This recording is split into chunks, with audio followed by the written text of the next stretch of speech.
अकोला शहरात वादग्रस्त ठरलेल्या परिविंदी घरावर महापालिकेकडून करण्यात आलेल्या अतिक्रमण हटाव कारवाईनंतर आता शहरातील इतर वाढत्या अतिक्रमणावरही कठोर कारवाईची मागणी नागरिकांकडून होत आहे। याच पार्श्वभूमीवर अजिंक्य भारतच्या प्रतिनिधींनी महापालिका आयुक्त लहाने यांची भेट घेऊन प्रशासनाची भूमिका जाणून घेतली। शहरात अतिक्रमण हटाव मोहीम सातत्याने सुरू असून नागरिकांनी तक्रार केल्यास अनधिकृत अतिक्रमणावर तातडीने कारवाई केली जाईल असे आयुक्तांनी सांगितले। वादग्रस्त ठरलेल्या परिबिंदी घरावर आयुक्ताच्या आदेशानंतर महापालिकेकडून तातडीनं अतिक्रमण हटाव कारवाई करण्यात आली होती। या कारवाईनंतर शहरातील विविध भागात वाढत चाललेल्या अतिक्रमणावरही महापालिकेने कठोर पावले उचलावीत अशी अपेक्षा अनेक नागरिकांनी व्यक्त केली होती। नागरिकांच्या मनातील हाच प्रश्न जाणून घेण्यासाठी अजिंक्य भारतच्या प्रतिनिधींनी महापालिका आयुक्त लहाने यांची भेट घेऊन त्यांची भूमिका जाणून घेतली। यावेळी आयुक्त लहाने यांनी स्पष्ट केले की अकोला शहरात महापालिकेच्या अतिक्रमण विभागामार्फत अतिक्रमण हटाव मोहीम सातत्याने सुरू आहे। शहरातील कोणत्याही भागात अनधिकृत अतिक्रमण झाल्याची माहिती मिळाल्यास त्यावर नियमानुसार तातडीने निष्कासनाची कारवाई केली जाईल।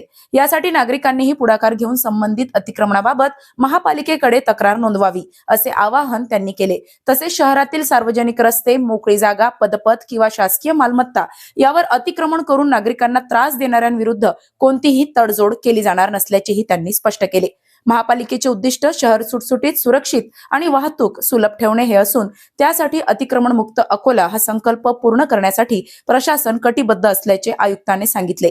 दरम्यान परिबिंदी घरावरील कारवाईनंतर महापालिकेच्या भूमिकेकडे नागरिकांचं लक्ष लागले असून पुढील काळात अतिक्रमणाविरोधी मोहिमेला अधिक गती मिळण्याची अपेक्षा व्यक्त केली जात आहे। नागरिकांच्या सहकार्याने शहरातील अतिक्रमणावर प्रभावी नियंत्रण मिळवता येईल असा विश्वासही प्रशासनाने व्यक्त केला आहे।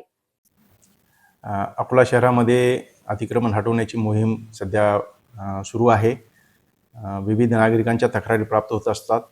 तसेच महानगरपालिकेच्या अतिक्रमण पथकाला आणि विविध झोनमध्ये त्या झोनच्या सहाय्यक आयुक्तांना निदर्शनास येणाऱ्या सर्व अतिक्रमणांनी अनधिकृत बांधकामावर कारवाई करण्याची धडाक्यात मोहीम सुरू आहे।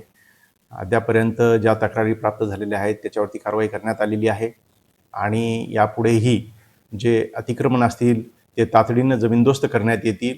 तसेच जे अनधिकृत बांधकाम आहेत त्याला महाराष्ट्र महानगरपालिका अधिनियमामधील तरतुदी तसेच महाराष्ट्र प्रादेशिक नगररचना अधिनियमामधील तरतुदी त्यांचे पुरेपूर पालन करून संबंधितांना सुनावणी देऊन नंतर मग ते अनधिकृत बांधकाम निश्चित झाल्याच्या नंतर आदेश पारित करून विहित कालावधीनंतर ते अनधिकृत बांधकाम तोडण्याची कार्यवाही करण्यात येईल। सर, आता अनेक नागरिक आहेत त्यांच्या घराच्या आजूबाजूला सुद्धा असं अतिक्रमण असतं, तर ते तक्रार करू शकतात का आणि त्यावर काय भूमिका असेल? निश्चितपणे तक्रार करू शकतात। आमचेही अतिक्रमण विभागाची गस्ती त्या ठिकाणी सुरूच असते। अशा प्रकारे कोणी तक्रार केली तर तातडीनं अतिक्रमण हटवण्यात येईल।